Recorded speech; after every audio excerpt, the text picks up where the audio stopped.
Sean Kelley, you're a man who knows a thing or two about green jerseys. What does it actually take to win the green jersey? What are the qualities you need? Well, I think the first quality is you have to be a good sprinter. Consistency is very important.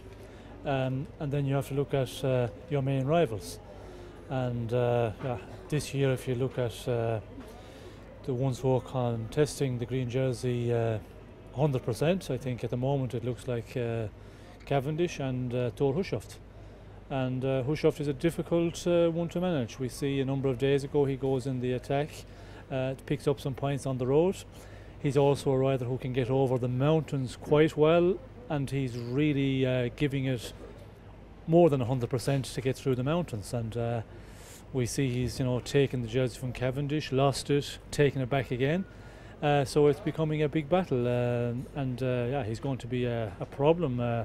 We said in the beginning all the way to Paris I think it will be, and it's certainly looking that way now. And being a good sprinter is obviously fundamental, but you can't just win it on stage finishes alone, can you? It's going to take more than simply speed in the final 200 metres of the stage.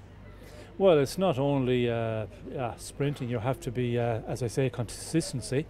And when you talk about sprinting and the big sprinters, they contest maybe the stage victories. But when you're going for the green jersey, you have to contest the minor placings on stages when there's breakaways out in front. You also have to contest the sprints, intermediate sprints on the road, and we see that's happening also between the riders fighting for that green jersey. So it takes a lot of energy. It also takes to maybe concentration during the stage, where you would maybe relax a bit more.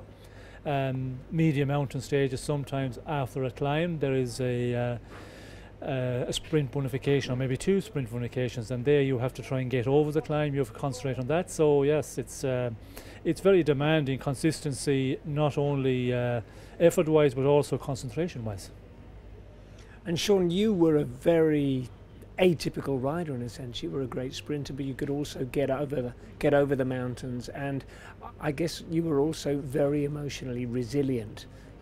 Because that jersey changes hands a lot, and there's often very little in it, isn't it? And I guess if you let that get to you, it can be very exhausting. Well, I think for the green jersey, it's probably changed a bit in the last 15 years.